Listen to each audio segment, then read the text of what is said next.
queridos hermanos, bienvenidos al canal UCB Punta Mira. Esperamos que este contenido sea edificante para ti. Te invito a que lo compartas y así bendecir a los demás. Les doy la bienvenida a cada uno de ustedes. Me alegro de verles nuevamente a cada uno. Agradecido al Señor por este tiempo en donde puedo compartir su palabra. Como saben, estamos viendo las 10 doctrinas fundamentales que nosotros creemos como corporación. Y el día de hoy vamos a hablar de la doctrina de la salvación, que por nombre teológico en su estudio se llama soteriología, que tiene que ver cómo nosotros pasamos de nuestra muerte espiritual a vida, pero vida eterna siendo hijos de Dios y viviendo en Él por la eternidad. Vamos a tener un tiempo de oración para comenzar.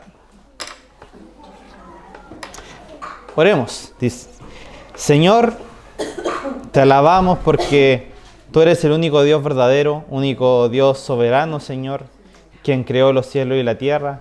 El Dios, Señor, que solamente por su bondad y soberanía decidió crearnos, Señor, como humanidad. También entendemos, Señor, que eres tú quien solamente por tu gracia, por tu misericordia nos brindas la salvación, Señor. Nos da la identidad de poder ser hijos tuyos, Señor, y por sobre todas las cosas tú eres glorificado, Señor. Porque tú no necesitabas de nosotros, Señor, pero nosotros cada día necesitamos de ti, de tu palabra, Señor, de ser más semejante a Cristo y vivir con esa esperanza, Señor, en que tú puedas volver por tu pueblo, Señor, a través de Cristo y donde pueda ser glorificado por los siglos de los siglos, Señor.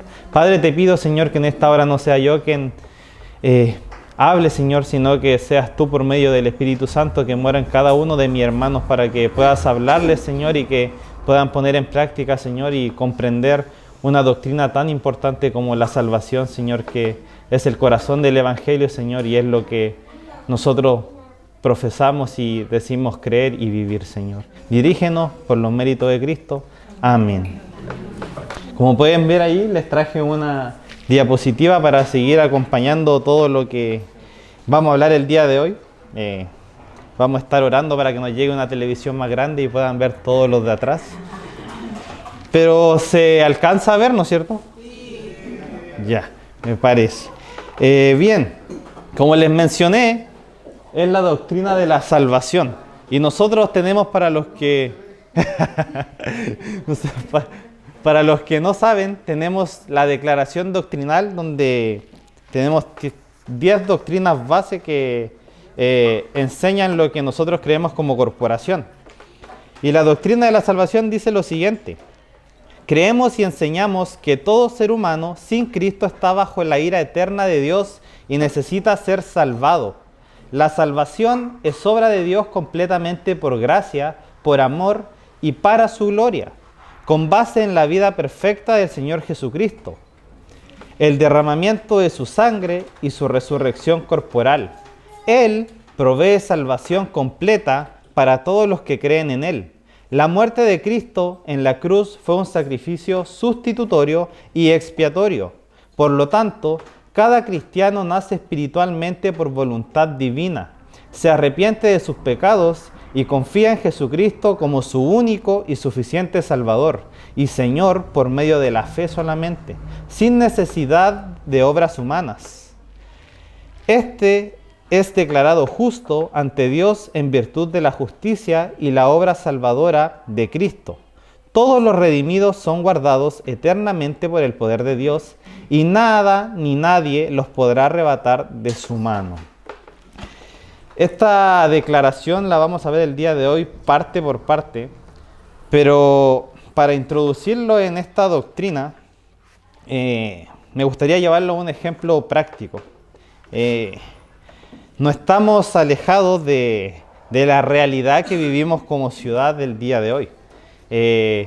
Siento que la mayoría conoce de fútbol, y si yo les pregunto a nuestros hermanos el día de hoy presentes, ¿cuántos creen que Coquimbo va a salir campeón? Todos van a decir que sí, van a sacar la bandera, la polera, se van a gozar, ¿no es cierto? De hecho hay algunos hermanos que creen tanto eso que están representándonos como iglesia el día de hoy allá. Pero ¿Por qué creemos eso? Porque conocemos a nuestro equipo, conocemos a los jugadores, conocemos lo que juegan y nos identificamos con ellos. Esta relación equipo y hincha no te lleva solamente a tener algo superficial, sino algo que te involucra con el equipo, en donde tú le conoces, sabes lo que ellos pueden rendir y esa certeza de que va a salir campeón está en la vida de muchos. Ahora, al ámbito teológico, yo les pregunto a ustedes, ¿cuántos de ustedes saben que son salvos y tienen la vida eterna? Amén. Me alegro porque escuchar eso, amén.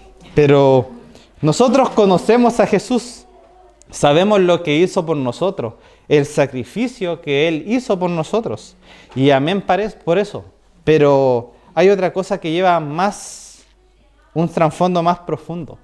Yo estoy parado acá, soy pecador, no dejo de ser pecador. Pero sí, conocer quién es Jesús y creer en su obra lo puede hacer cualquier persona. Santiago 2:19 dice que los mismos demonios creen y tiemblan. Creer no solamente es suficiente. Incluso llamar a Jesús Señor no nos hace herederos del reino. Mateo 7:21 lo dice. Que no todo el que me dice Señor, Señor entrará al reino de los cielos. Porque de labios para afuera, hermanos, damos mucho. Y nosotros no debemos creer en algo superficialmente, sino que debemos creer en algo que refleje nuestro estilo de vida, nuestra esencia como persona. Y por eso es tan importante esta doctrina de la salvación. Como les dije en la oración, es el corazón del Evangelio. Y es lo que nos identifica como sus hijos, el ser transformados a través de la obra de Jesucristo, como les mencionaba, solo por amor, por gracia y por misericordia. La salvación no solo produce un beneficio para nosotros. Yo hablaba con mi esposa y les decía, si tú te pones a pensar y sacas a Dios de la ecuación, ¿tú quieres ser salva solamente porque puedes estar con Dios o porque tienes un beneficio de tener la vida eterna? Si sacamos la ecuación de Dios, siempre vamos a ser nosotros personas necesitadas de estar bien con nosotros mismos. La autosuficiencia marca a la humanidad. Somos personas distorsionadas. Tenemos la carnalidad y siempre distorsionamos lo bueno. Y la necesidad de nosotros muchas veces por un beneficio. Pero ese no debe ser nuestro real objetivo.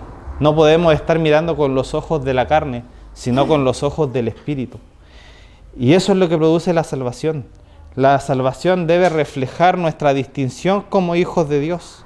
O si no, de lo contrario, hermano, yo les digo, imagínense yo, Xavi, estar un día cuando venga el Señor Jesucristo gozoso de que por fin toda la esperanza que he estado en mi peregrinaje como cristiano se está cumpliendo. Y el Señor me diga, ¿quién eres tú? Nunca te conocí. Y para mí, y me imagino que para todos va a ser fuerte, porque eso es lo que determina nuestra eternidad. Y por eso es súper profundo esta doctrina, porque esta realmente enseña lo que nosotros debemos creer y lo que debemos vivir. Porque no todo el que dice Señor, Señor entrará al reino de los cielos. Jesucristo dice, nunca los conocí, porque esto genera un cambio, una distinción, una cultura que solamente se evidencia con nuestra vida. Y por eso, como les decía, ahí vemos en la diapositiva que es el corazón del Evangelio, que es lo que creemos, lo que expresamos, lo que debemos proclamar a otros y también vivir. Nos distingue como hijos, es la obra gloriosa de Dios en el hombre, parte de la eternidad hasta la eternidad, y la salvación está revelada en toda la Escritura, no solamente en el Nuevo Testamento, sino que desde Génesis vemos cómo Dios ya prepara esta salvación para la humanidad a través de las profecías de Jesucristo. Y el día de hoy vamos a mostrar un orden lógico, pero bíblico. Comentaristas. Tenemos algunos comentaristas que me ayudaron mucho para hacer esta predicación. Y Wayne Grudem dice y responde él a la siguiente pregunta en cuanto al estudio de la salvación. Él dice que la salvación debe responder a esta pregunta. ¿Qué nos enseña toda la Biblia sobre cómo Dios aplica la redención en nuestra vida hoy? Y también tenemos a Berkov, que define la salvación de la siguiente manera: la aplicación de la obra redentora de Cristo a los individuos en un orden lógico y divino que asegura su restauración completa. Es decir, que la salvación, el trabajo que ha hecho Dios en nuestra vida, es una restauración completa. Tenemos un texto base, que es Romanos 8, 29 al 30, que dice: porque a los que de antemano conoció, también los predestinó a ser hechos conforme a la imagen de su Hijo, para que Él sea el primogénito entre muchos hermanos. Y a los que predestinó, a esos también llamó, y los que llamó, a esos también justificó, y a los que justificó, a esos también glorificó. Este texto marca todo el proceso de la salvación, y es lo que vamos a estar desglosando el día de hoy. Pero antes de entender esto, tenemos que saber cuál es el propósito de la salvación. Porque la salvación tiene un propósito.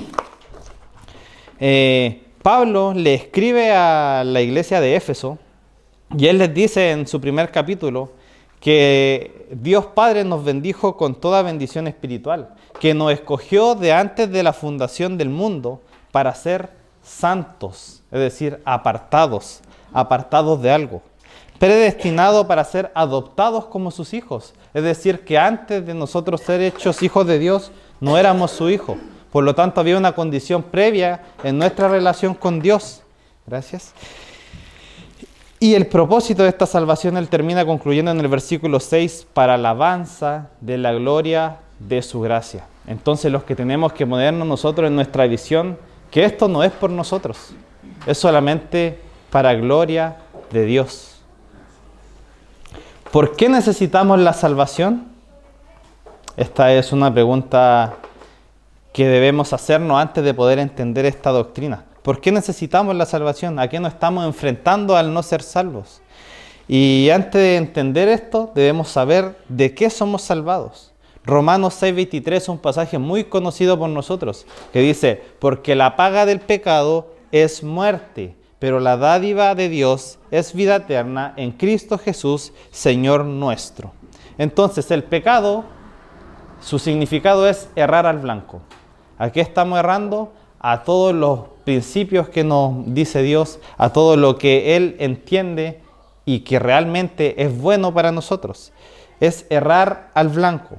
Ahora analicemos solamente los 10 mandamientos. Sabemos que hay 4 que son en base a Dios y 6 que son en base a nuestro prójimo. No vamos a mencionarlos, pero vamos a pensar. Pensemos en uno. ¿Lo hemos fallado? Sí, hemos fallado. ¿Qué merecemos entonces? Morir. ¿Por qué? Porque la paga del pecado de errar al blanco es la muerte. Entonces estamos muertos. Y como bien dijo Diego en su predicación, él nos dijo que nosotros, ¿se recuerdan cuando tuvo a Héctor acá? Él estaba inclinado, ¿no es cierto? No tenía la capacidad de poder levantarse. Entonces nosotros, al ser esclavos del pecado, humanamente, por obras, no podemos hacer nunca algo para poder alejarnos de este pecado. Humanamente nosotros jamás vamos a poder estar libres de él, porque estamos incapacitados para ello. Entonces por eso somos esclavos del pecado, por lo tanto estamos condenados, separados bajo la ira de Dios. Y ese es el detonante, estamos bajo la ira de Dios. Pero cuando acá habla de muerte, tiene un detonante súper fuerte, que es eterno. Vamos a estar separados eternamente de Dios. Vamos a estar siempre bajo su ira, espiritualmente muertos. Y nuestra única esperanza descansa, como escuché por ahí, en la gracia soberana de Dios para ser librados del pecado. Entendiendo eso, vamos a ver la condición del hombre sin Dios primeramente. Romanos 3:11 dice que no hay nadie quien busque a Dios, que es lo que yo le estaba diciendo. Por nuestros méritos nunca vamos a buscar a Dios, porque no tenemos la capacidad de hacerlo. Entonces estábamos muertos, siendo esclavos del pecado. Efesios 2, del 1 al 3 dice: y ustedes estaban muertos en sus delitos y pecados, en los cuales andaban en otro tiempo, según la corriente de este mundo, conforme al príncipe de la potestad del aire, el espíritu que ahora opera en los hijos de desobediencia, Entre ellos, todos nosotros también vivimos en otro tiempo, en los deseos de nuestra carne, haciendo la voluntad de la carne y de los pensamientos. Y éramos por naturaleza hijos de ira, lo mismo que los demás. Entonces, antes de estar con Cristo, éramos hijos de desobediencia, estábamos en enemistad con Dios, porque quien controla este mundo es el príncipe de la potestad, lo cual nosotros entendemos que es el diablo. Por eso cada vez este mundo está distorsionado, los principios cada vez están más alejados a lo que nosotros creemos que es bueno. Entonces siempre vamos a ver que este mundo va a estar gobernado por algo que no nos representa. Y es porque el diablo tiene ese control. Entonces, antes de Dios, nosotros éramos parte de eso. No teníamos ninguna relación con Dios. Nacimos en pecado a través de Adán. Entonces, sin Dios, nacemos muertos para una muerte eterna. Por naturaleza pecaminoso. Nunca vamos a dejar de pecar. No teníamos reacción para poder llegar a Dios. Y entender que la salvación no es una mejora moral. Nosotros como personas que buscamos la salvación, el trasfondo no es una mejora moral, de ser una mejor persona, sino que tenemos que entender que es una transformación espiritual, es una resurrección espiritual en donde nosotros podemos llegar al Padre. Comienzo de la salvación. Acá vemos, como le decía, nadie puede venir a mí si el Padre que me envió no lo trae. Tenemos que entender, como les decía, que la salvación no nace por mérito humano. Por más cosas buenas que nosotros realicemos, no vamos a alcanzar nunca el 1% de ser salvos, sino que la salvación solamente tiene un propósito eterno de Dios. Es decir, solamente por voluntad de Dios nosotros podemos ser salvos. La Trinidad operando. Sabemos que explícitamente en la Biblia no sale el término Trinidad, pero sí podemos ver pasajes que se respaldan el uno con el otro. Dios Padre, Dios Hijo, Dios Espíritu, podemos ver que se relacionan y llegamos a la conclusión que nuestro Dios es trino, que en esencia operan tres naturalezas, que es el Espíritu Santo, a Jesucristo Hijo y a Dios Padre. Pero ¿cómo operan ellos en la salvación? Y es lo que vamos a ver en el proceso de salvación, pero a grandes rasgos es: el Padre eligió a su pueblo, predestinó a quienes iban a ser salvos. El Hijo, en su obra de humanidad, donde Él actuó perfectamente, nos redimió a nosotros. Y por último, el Espíritu Santo, como vimos en la predicación de Dixon, nos selló como sus hijos. Tito 3, del 4 al 7 dice lo siguiente: pero cuando se manifestó la bondad de Dios nuestro Salvador y su amor hacia la humanidad, Él nos salvó, no por obras de justicia que nosotros hubiéramos hecho, sino conforme a su misericordia, por medio del lavamiento de la regeneración y la renovación por el Espíritu Santo, que Él derramó sobre nosotros abundantemente por medio de Jesucristo nuestro Salvador, para que, justificados por su gracia, fuéramos hechos herederos según la esperanza de la vida eterna. Solo Dios es el autor, solo Dios es quien inicia este proceso en nosotros. Solo Dios es el consumador, quien perfecciona y completa en nosotros la obra de salvación. Nada en nosotros merece esto, nada. Solo es por gracia. Gracia. Entendemos que gracia es un favor inmerecido, es un regalo que nos dan a nosotros sin merecerlo. Y solamente es por parte de Dios. Jesucristo es el medio y el artífice práctico de esta salvación. ¿Por qué? Porque a través de su vida perfecta, a través de su obediencia total aquí en la tierra y su sacrificio expiatorio, nosotros podemos ser salvos. Es la garantía de nuestra redención. Expiar quiere decir quitar la culpa de algo, lo vamos a ver más adelante. Y el fundamento de este medio de salvación es Jesucristo. Y hay varias referencias bíblicas en donde nosotros entendemos que Jesucristo es la base de esto. Segunda de Corintios 5:21 dice, al que no conoció pecado, lo hizo pecado por nosotros para que fuéramos hechos justicia de Dios en él. Jesucristo es el medio de esto. El que no cometió pecado ni engaño alguno se halló en su boca. Esto habla Pedro respecto a Jesús, que él vivió una vida perfecta.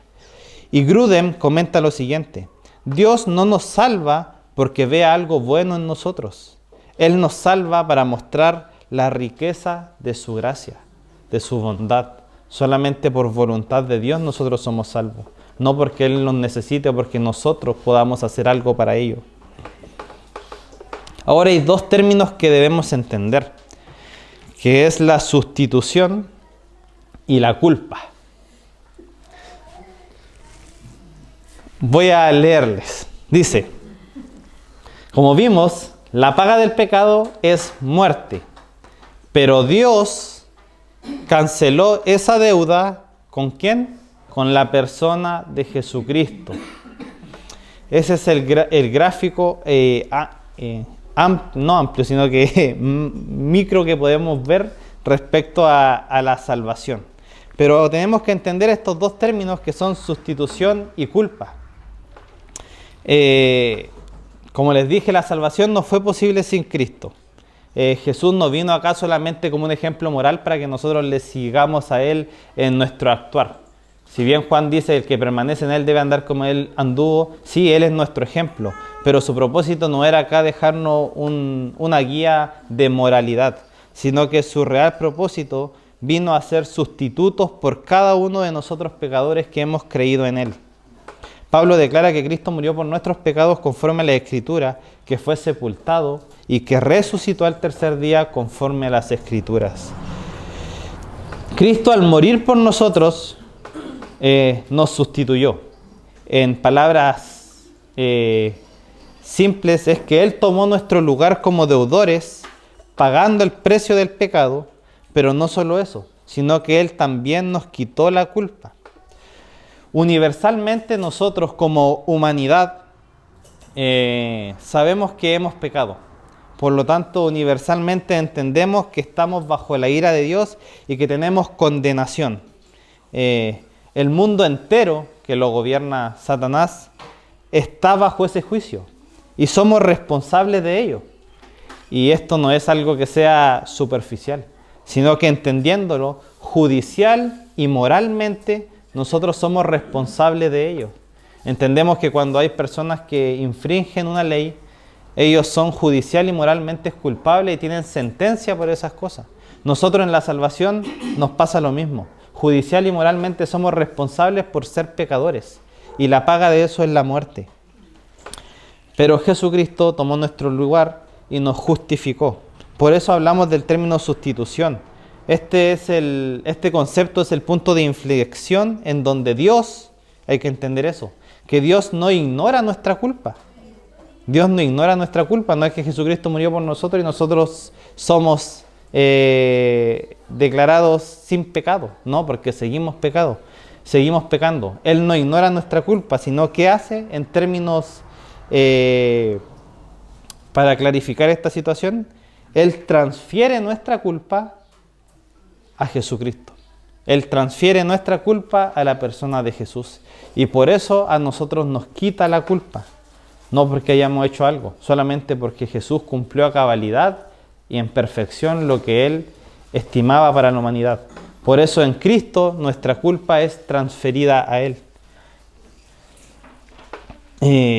Y para entender el término de expiación, como Jesús satisfació al Padre con su justicia divina, nos libra de toda culpa. Ese es el término de expiación, librarnos de toda culpa.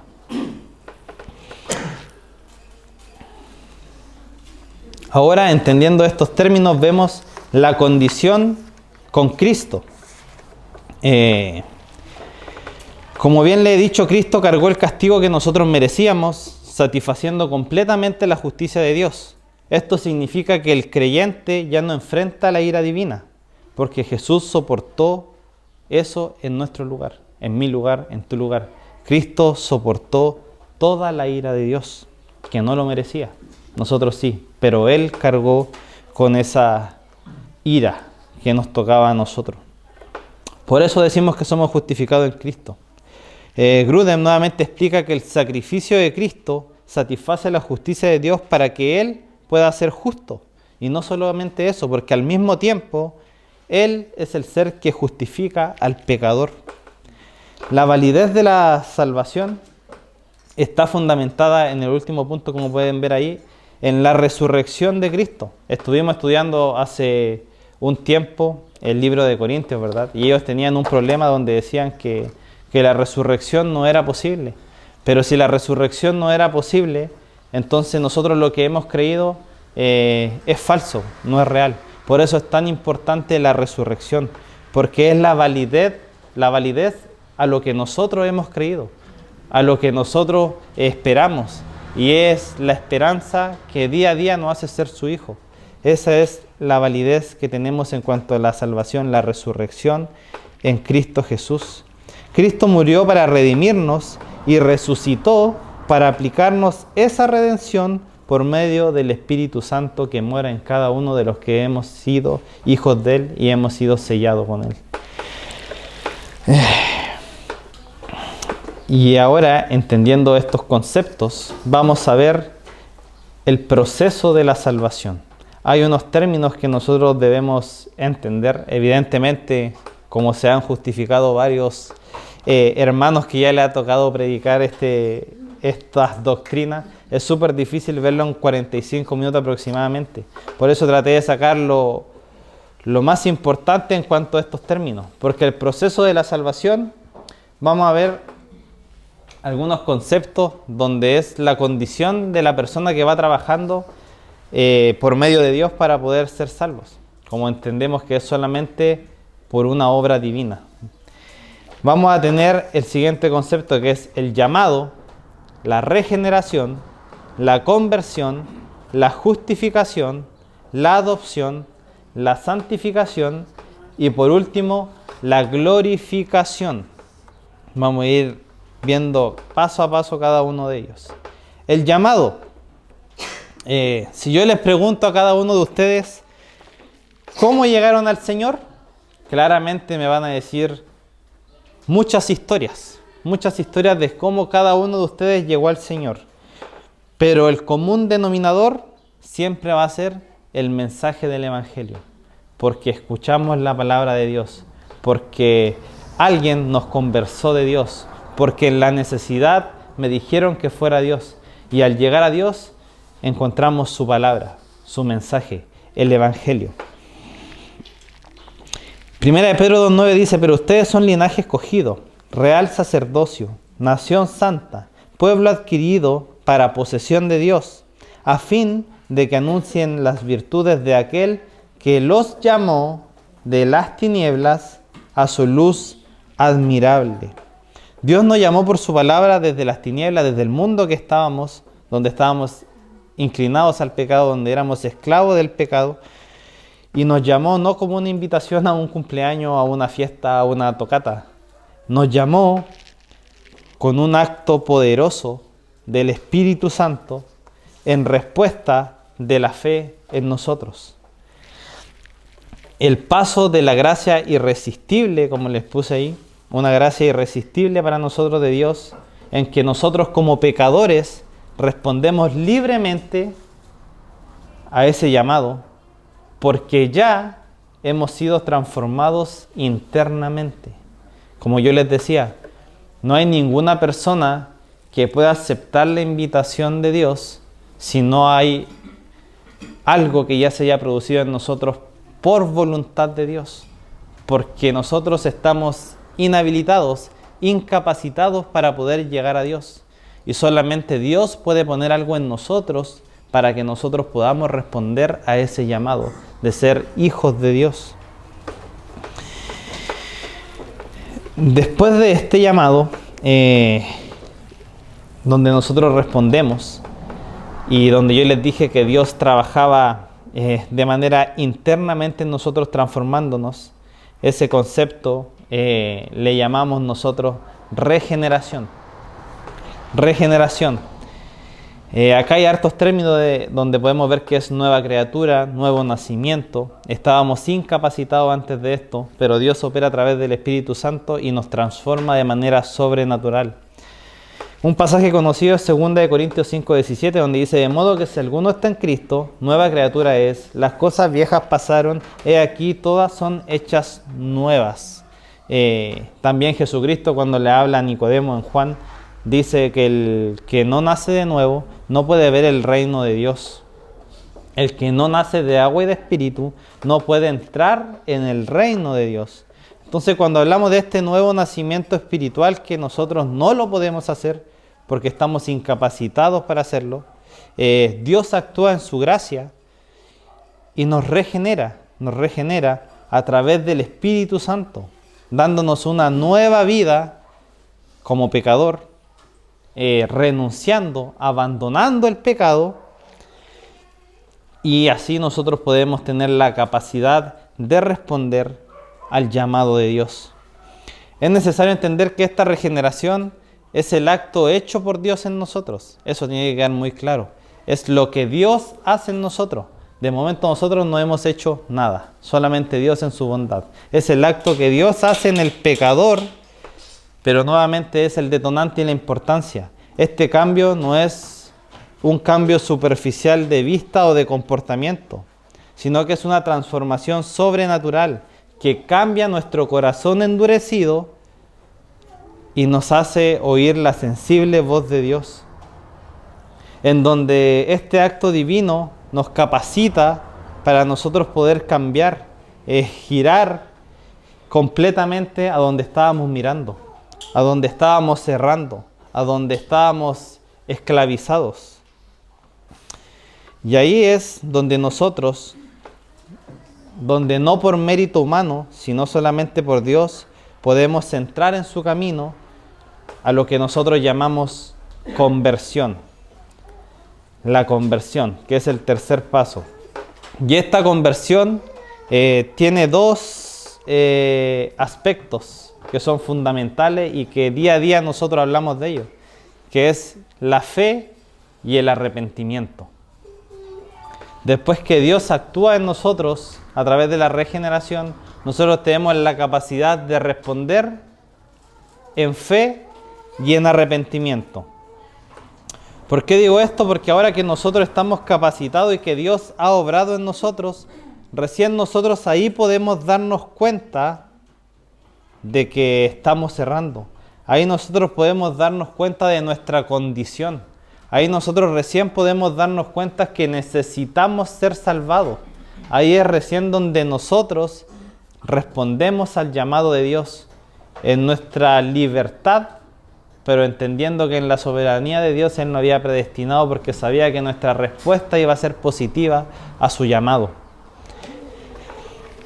Entonces, en este paso, nosotros nos arrepentimos de nuestro andar, confiamos en la persona y en la obra de Jesucristo como único y suficiente Salvador para nuestras vidas, y por medio de la fe, por medio de creer en eso, nosotros tenemos la vida eterna.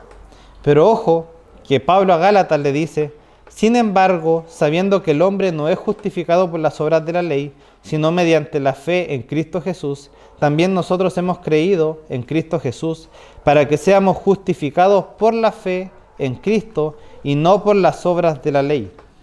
Entonces el arrepentimiento y la fe buscan causar una condición en el pecador, y es identificarse y representar en quién hemos creído. Y eso nos conlleva a algo muy profundo, que es abandonar nuestro pecado, es decir, todo lo que no le agrada a Dios, todo lo que nosotros estamos errando en el camino de Dios, es abandonar nuestro pecado para poder estar bien con Dios. Como dijo Diego en su predicación, nosotros tenemos dos naturalezas, que es la inmaterial y la material. Y siempre nuestros pensamientos, nuestro actuar, va a actuar en base a la que más alimentemos. Y por tendencia, nuestra naturaleza pecaminosa es la que se alimenta más fácil, porque estamos inmersos en un mundo que está lleno de maldad, nos relacionamos con ella, vemos justicias que creemos que son buenas, pero muchas veces están en contra de lo que dice Dios. Vemos un actuar que día a día va creciendo, pero no es el real. Entonces siempre nuestra naturaleza pecaminosa va a ser quien gane si nosotros no tenemos una relación íntima con Dios, en oración, en palabra, en ir creciendo, porque solamente Dios es quien te va a ayudar a poder prevalecer en lo espiritual. Entonces, quizás ustedes me van a decir, sí, Xavi, pero es que eso es súper ideal. Todos sabemos que queremos eso, pero vamos a seguir pecando. Y claramente, yo soy el primer pecador. Todos vamos a pecar. Día a día vamos a pecar. Pero tenemos que entender que nosotros ya no somos esclavos del pecado. Que por Dios tenemos la capacidad de darnos vuelta al pecado y luchar en contra de él. Los que están en el mundo, qué pena por ellos, porque no tienen la capacidad de poder dejar esas cosas que son malas. Pero nosotros, si realmente tenemos el Espíritu de Dios en nosotros, tenemos la capacidad de luchar contra el pecado y ganarle. Esa es la lucha constante que nosotros debemos tener día a día por el pecado. Porque nosotros estamos en la gracia de Dios, tenemos esa capacidad. Y siéntanse con una distinción, porque Dios lo eligió a ustedes que están acá sentados para que puedan luchar por ese pecado. Y sientan la urgencia de promover el Evangelio, porque a todos los que están afuera, no sabemos si Dios lo ha escogido, pero tienen la oportunidad de escuchar su mensaje y de ser transformados. Por eso nuestra misión es de ser ejemplo, pero también de promover ese mensaje. Porque sí vamos a pecar, pero tenemos la capacidad de dejar de pecar si realmente somos hijos de Dios, de renunciar a Él, de darle la batalla. Y eso es cuando vemos que decía que David tenía un conforme al corazón de Dios. Claramente tenía un corazón conforme al de Dios. Sí pecaba, pero él luchaba. Y esa es la diferencia de nosotros. No somos esclavos de Él. Tenemos la capacidad para luchar y alejarnos del pecado. Si realmente somos hijos de Dios, el pecado nos debe incomodar. No debe generar en nosotros una tranquilidad y una comodidad. El pecado nos debe incomodar y debe causar algo en nosotros para poder apartarnos de él. Es un cambio de mente, un cambio de dirección y de afectos. El pecador no solo se lamenta del pecado. Sabéis que pequé, pucha, le fallé hoy día al Señor, mañana será otro día. No solamente se lamenta del pecado, sino que lo abandona y se entrega a Cristo como su Señor. Y muchos decimos que tenemos fe. Y está bien, porque la fe es el instrumento que a nosotros nos une a Dios. Es nuestro fundamento real y es la convicción, como dice un pasaje, pero la convicción ¿de qué? De lo que esperamos, que sabemos que tendremos en un futuro. Esa es la convicción de la fe. Nosotros esperamos tener a Dios en un futuro, tener su reino, estar con Él, alabarle, ver sus promesas, vivir sus promesas. Pero medita en esto. El arrepentimiento expresa en nosotros esa fe. Por eso es importante que nosotros podamos abandonar el pecado, dejar de errar al blanco. Porque cambiar nuestra mente, de dejar de justificarnos, es lo que Dios quiere. Para Dios no hay tibio. Apocalipsis dice que Él vomita al tibio. Es mejor ser frío o caliente, pero no tibio, porque Él vomita al tibio. Entonces, el peso de esto es que nosotros podamos simplemente dejar lo que no está bien. Y la vara es solamente la palabra de Dios. Entenderla, comprenderla y lo más difícil, vivirla. Vivir es lo que cuesta. Y muchas veces choca algo en nosotros que es nuestra comodidad, nuestro bienestar. Quizás muchas veces nos tiene que pasar algo malo para recién poder depender de Dios totalmente. Porque nos creemos autosuficientes. Nos creemos que podemos con todas las cosas, nos creemos que podemos con la vida. Pero cuando pensamos esas cosas y meditamos en el Señor, llega un punto que no podemos con nada y solamente dependemos del Señor. Ahí es donde uno se da cuenta que todo este tiempo, toda esta vida, no se trata de uno, sino que siempre se ha tratado de Dios. Jamás se ha tratado de nosotros, siempre se ha tratado de Dios y de su gloria. Somos pecadores imperfectos, sí, pero si nos sacamos esos ojos de carne y nos ponemos esa vista espiritual, vamos a entender que siempre se ha tratado de Dios y nunca de nosotros. Hay un problema universal en la humanidad y en nuestra mentalidad ciega de la justificación propia. Siempre nos estamos defendiendo y justificando algo. Ponemos esa coraza siempre. Siempre nos ponemos esa coraza. Porque en el fondo cada uno está bien consigo mismo. En el fondo, si tú me preguntas con Xavi, yo estoy súper bien. Entonces siempre voy a defender a Xavi y a justificarlo. Y esa es la tendencia que tenemos nosotros de justificar muchas veces lo que creemos que está bien, pero realmente está mal. Realmente está mal. Y eso es lo que también practicamos mal nosotros, porque esa no es la justicia. Y la justicia de Dios la vamos a ver ahora, que realmente es la justicia. Pero antes de eso, en base a actuar con los ojos espirituales, me gustaría dejarle como de mensaje esto, como cuando Pablo llama a los Gálatas a andar por el Espíritu. Pero él los llama a andar por el Espíritu solamente con un propósito, que era no cumplir el deseo de la carne. Pablo te llama a andar, a los Gálatas lo llamaba a andar en el Espíritu para no satisfacer los deseos de la carne. Y ahí es cuando él dice, porque el fruto del Espíritu es amor, gozo, paz, paciencia, benignidad, bondad, fidelidad, mansedumbre, dominio propio. Porque contra tales cosas no hay ley. Y andar en el Espíritu es demostrar eso. Y andar en el Espíritu es la única forma donde nosotros podemos darle vuelta al pecado. Entonces, como les decía, nosotros practicamos una justicia totalmente distinta a la que Dios dispuso en nosotros, en nuestras vidas. ¿Y cuál es esa justicia? Debemos entender que la justificación, que es el término teológico, es un acto judicial como tal. Si en ese tiempo hubieran abogados, habla algo legal. Esta justificación realmente es algo judicial, legal. Y es lo que Jesucristo puso en nosotros, Él nos justificó. Entonces, para entender esta justificación, debemos saber que hay solamente dos pasos para ser justos. Como dice ahí, o es la perfección, que claramente nosotros no lo hacemos, no somos perfectos, o la justificación en alguien. Entonces, nosotros no vamos a ser nunca declarados justos por nuestras obras porque no somos perfectos. Nadie es perfecto. Pero sí hubo alguien que fue perfecto y por ese alguien nosotros podemos ser justificados. Y a lo que llamamos justicia imputada. Legalmente Dios a nosotros nos declara justos no por nuestras obras, sino por la justicia de Cristo imputada a favor nuestro. Él es el medio que puso Dios a disposición para que nosotros fuéramos justos. Porque nuevamente, como les decía, Dios no ignora nuestro pecado, sino que se lo atribuye a Cristo, quien pagó esa pena completamente. Jesús obtiene la justicia. ¿Cómo obtiene Jesús esa justicia?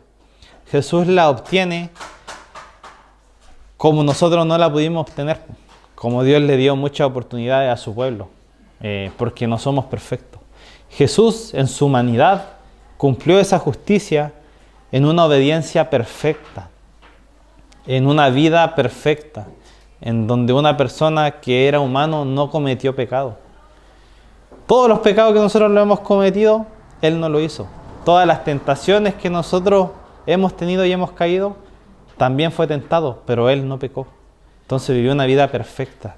Y a Él sí se le atribuyó la justicia, y es la justicia que imparte a todos los pecadores, a todos los que hemos creído en Él. El término de justificación, vemos que Cristo pagó esa pena completa y es algo irrevocable. Cuando un abogado dice que es algo irrevocable es porque así es. Entonces, la justificación en nosotros es completa, es permanente y es irrevocable. Y no depende del comportamiento posterior a nosotros. No porque nosotros sigamos pecando, estemos mal, se nos va a quitar esa justificación. Porque nuevamente la salvación no es por obra, es por fe. Entonces no depende de todas las cosas que nosotros hagamos, sino que solamente depende de lo que Dios hizo por nosotros. Del mérito eterno de Cristo. Ahora eso no quiere decir que nosotros descansemos y sigamos pecando y vivamos tranquilamente. No nos da esa atribución, sino por el contrario, que ese peso que nosotros llevamos, esa elección que tenemos de ser elegidos por muchos, nos debe generar un peso y nos debe querer buscar la perfección, que es lo que vamos a ver más adelante. Nosotros debemos querer buscar la perfección. Como dice Romanos 5:1, justificado pues por la fe, tenemos para con Dios por medio de nuestro Señor Jesucristo. Ahora, una vez que nosotros somos justificados, llegamos a un punto fundamental para nosotros como hijos de Dios, porque ahora que Jesucristo te declara justo, porque nosotros no somos justos, somos declarados justos, es distinto ser hecho justo que ser declarado, son cosas distintas. Al ser nosotros declarados justos, tenemos una nueva condición que es como la que habíamos sin Dios, ahora tenemos una nueva condición con Dios. Y eso se llama la adopción. Un término que muchos conocemos cuando alguien adopta a un pequeño, lo hace de su familia, ¿verdad? Ahora que nosotros somos declarados justos, al ser librados de esa condena, podemos tener una nueva relación con Dios. Y como les puse ahí, ahora al tener esa nueva identidad de justicia, de ser declarados justos, pasamos de ser enemigos de Dios a sus hijos. A sus hijos. No nos trata como hermanos, no nos trata como criados, como sirvientes, no nos trata como un junior, nos trata netamente como sus hijos. Piensen ustedes en sus hijos. Así nos mira Dios, así nos ama Dios, así nos trata Dios, así nos cuida Dios. De ser enemigo cambia radicalmente a tratarnos como sus hijos, sus hijos. Pasamos de ser perdonados a ser aceptados en su familia. No solamente bastó con el perdón de Dios, porque muchas veces nosotros tenemos conflictos con hermanos y ya te perdono y quedamos ahí. Nos perdonamos, pero no tenemos más relación. En cambio, Dios te perdonó, pero además te acepta, te invita a su mesa, a su familia, te da esa identidad. Y lo más importante, que antes de estar incomunicados con Él, nos da una relación estrecha de padre e hijo, donde nosotros podemos desparramar nuestra más íntima y profunda atribulación, conflicto, necesidad. Podemos descansar en Él, porque esa es la relación que ahora tenemos nosotros como hijos de Dios. En amor nos predestinó para adopción como sus hijos, para sí, mediante Jesucristo, conforme a la buena intención de su voluntad. Ahora ya no somos enemigos, somos hijos, y esa relación es súper estrecha con Dios. Tenemos acceso directo a Él a través de Cristo, quien es nuestro abogado y quien nos justificó por su vida perfecta. Después de esta adopción de nosotros ya ser hijos de Dios, de profesarnos cristianos, viene un proceso que es el cual estamos viviendo el día de hoy. El proceso, nuestro peregrinaje como hijos de Dios, que solamente se va a acabar en la glorificación, que es cuando nosotros seamos transformados. Pero ese proceso se llama santificación, lo que entendemos como santificación progresiva, pero también como perseverancia, los que perseveran en el camino de Dios. Entonces la santificación, decimos que al ser declarados justos, no hechos justos, sino declarados, eso nos deja un trabajo a nosotros, que es ser día a día más justos. Y a este proceso nosotros le llamamos santificación, porque la santificación es volvernos cada día más justos, es decir, más semejante a Cristo. Es vivir el camino de nuestra justicia, es ir perfeccionándonos en el Señor, en su palabra, es estar en el camino del Señor. Cuando nos alejamos del camino del Señor, siempre alguien nos trae nuevamente al camino del Señor. Esa es la santificación, de ir día a día progresando para crecer y ser semejante a Cristo. Nosotros posicionalmente ya somos santos. ¿Por qué? Porque posicionalmente ya estamos apartados para el Señor. Ya somos sus hijos. Posicionalmente ya somos sus hijos. Pero progresivamente requiere que nosotros sigamos creciendo para ser reflejo de Cristo. Esa es la meta de todo creyente. Pablo lo dice en su carta, que él prosigue a la meta No es porque Él ya lo haya alcanzado, porque Él entiende que jamás lo va a alcanzar. Nosotros tampoco jamás lo vamos a alcanzar, pero es el proceso y la conducta que nosotros debemos tener de ser día a día más semejante a Cristo. Dice la palabra del Señor en Romanos 6:22, más ahora que han sido libertados del pecado y hechos siervos de Dios, tienen por su fruto la santificación y como resultado la vida eterna. Como les decía, el fruto, la evidencia de nuestra libertad del pecado, identidad como hijos de Dios y nuevas criaturas transformadas es la santificación. El fruto de que realmente hay un cambio en nosotros, la evidencia de eso es la santificación. Es decir, qué tan cerca estamos de Dios, qué tan cerca estamos representando a Jesucristo. Si yo le pregunto a ustedes, ¿ustedes ven a Jesucristo en mi vida? No respondan, por favor. Pero la idea es que vean a Jesucristo a través de mi vida. Esa es la idea. Por eso es nuestra meta. Que nuestra vida refleje el carácter de Cristo. Entendemos que vamos a pecar, pero el trabajo de nosotros es crecer, crecer, crecer. Y por eso tenemos la iglesia, tenemos nuestra comunión, tenemos hermanos que te levantan, hermanos que luchan contigo, porque esta vida no es fácil, este peregrinaje no es fácil, pero nuestra meta es ser semejante a Cristo. Y ahí es donde llegamos al otro punto, que es la perseverancia. Pero antes de llegar a la perseverancia, me gustaría exhortarlos. Como decíamos, la santificación es ser apartados de errar al blanco, de salir del camino. Yo, hermanos, medito, porque antes de expresar lo que siento, medito en mi vida primeramente. Y yo me pongo a pensar en mis días más grises que he estado alejado del Señor, no cuando ahora siendo anciano, sino que en mi madurez. Cuando estaba alejado del Señor, yo meditaba en mi vida y yo decía, pucha, muchas veces yo estaba en pecado y estaba tranquilo con ellos, estaba tranquilo con ellos, no me causaba ni siquiera una incomodidad. Evidentemente el Señor me desparramaba después de un tiempo y lloraba a moco tendido, pero era porque yo quería cambiar, porque sabía que no estaba bien. Entonces, lo que yo les digo ahora, si ustedes saben que están pecando y están tranquilos y no les causa ni siquiera una incomodidad, y más aún ahora entendiendo que fuimos justificados, el precio que Jesús tuvo que pagar por nosotros, o hay dos respuestas: o estamos en una ceguera espiritual, o preocupémonos y meditemos en el Señor, porque la perseverancia es la promesa de aquellos que verdaderamente han sido salvados. Es decir, que los que perseveran son los que realmente han sido salvados y serán guardados para Dios hasta el final. Pero ahora medite en el Señor y vea, después de todo esto que hemos hablado, si realmente yo he sido salvado, si realmente me conmueve lo que hizo Dios en mi vida, si realmente entiendo que estoy mal y que necesito luchar para crecer y ser más semejante a Cristo.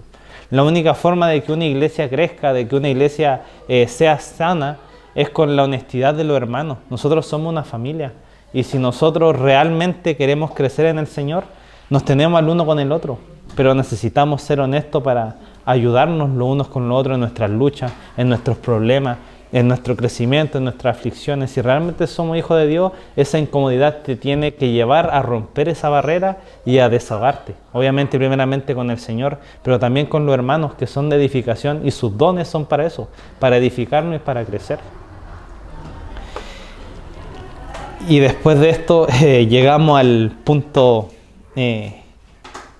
significante de esta obra donde es el último paso, que es la glorificación. La glorificación. Como les decía, Jesús siempre puso en sus dichos, como Él es Dios: mis ovejas oyen mi voz y yo las conozco y me siguen. Y yo les doy vida eterna y jamás perecerán. Y nadie las arrebatará de mi mano. Mi Padre que me las dio es mayor que todos y nadie las puede arrebatar de la mano del Padre. Entonces nosotros, si somos realmente su oveja, vamos a oír la voz del Señor y lo vamos a seguir en todo lo que Él diga. En todo lo que Él diga. El pecado siempre va a ser un obstáculo pero solamente el Señor nos va a dar la capacidad de poder renunciar a Él. Que es lo que el pecado es solamente lo que nos aparta de la perfección. Nunca vamos a ser perfectos, pero sí podemos avanzar día a día de una manera genuina. Entonces, llegamos a la glorificación. ¿Cómo vamos a ser nosotros glorificados? Dios nos transformará completamente en este proceso de salvación y nos otorgará un cuerpo resucitado y libre de toda corrupción, de toda iniquidad, eliminando todos nuestros defectos y todos los efectos que en nosotros produce el pecado, siendo plenamente a nuestra meta, siendo plenamente la imagen de Jesucristo, llegando así a su plena consumación y logrando el proceso de Dios en nuestras vidas. ¿Para qué? Como vimos el propósito, para su gloria por los siglos de los siglos. Filipenses 3, 20, 21 dice, porque nuestra ciudadanía está en los cielos, de donde también ansiosamente esperamos a un Salvador, el Señor Jesucristo, el cual transformará el cuerpo de nuestro estado de humillación en conformidad al cuerpo de su gloria, por el ejercicio del poder que tiene aún para sujetar todas las cosas en sí mismo. Ese es el propósito. El Señor, Dios, va a terminar el proceso de nosotros cuando seamos glorificados. Para los que ya vamos a estar descansando, si es que no viene antes, vamos a ser resucitados y nuestro cuerpo va a ser glorificado. Y eso que hasta el día de hoy no nos permite ser semejante a Cristo, va a ser cambiado.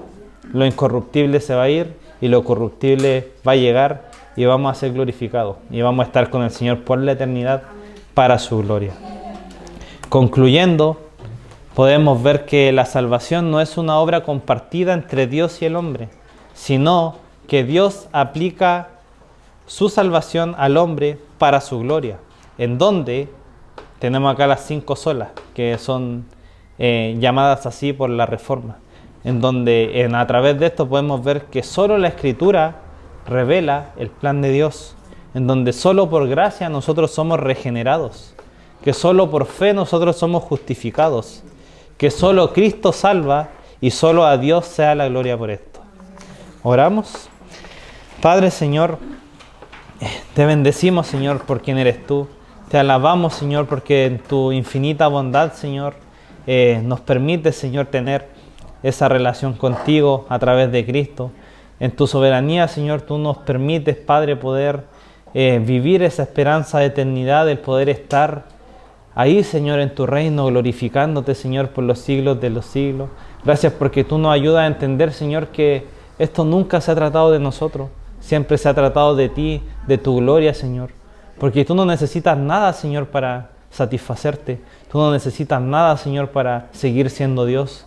Y nosotros día a día, Señor, necesitamos de ti para crecer, Señor, para enderezar nuestro camino, para volver a estar en tu camino, Señor, para tener una comunión digna, Señor, y para poder representarte, para poder, Señor, promulgar tu evangelio, Señor, para poder llegar a otras personas que no conocen de ti, Señor. Ayúdanos a ponernos esos ojos espirituales, Señor, donde nosotros podamos ver la necesidad que hay en el mundo, la urgencia de hay de personas que no te conocen, de que no te entienden. Ayúdanos, Señor, también a quienes estamos, Señor, más débiles espiritualmente, a que tú nos avives, Señor, a que tú, Padre, hagas ver nuestro pecado, Señor, a que nos amonestes si es necesario, a que nos incomodes para poder vivir, Señor, como es digno, a ir cada día, Señor, luchando con el pecado, de poder ir disminuyendo, Señor, y proseguir a la meta que es la que decía Pablo, Señor, de ser semejante a Cristo, Señor. Sabemos que no la hemos alcanzado, que no la vamos a alcanzar, pero Padre, si una cosa podemos hacer nosotros es glorificarte con nuestra vida, buscando, Señor, la semejanza de Cristo y pudiendo ser ejemplo. Bendice a tu iglesia, Señor, bendice a cada uno de nosotros. Ayúdanos, Señor, a impartir, Señor, esas buenas nuevas, a crecer en unidad, Señor, a perdonarnos, Señor, y a hacer una iglesia sana que te adore y que te glorifique a ti, Señor. En Cristo Jesús, amén.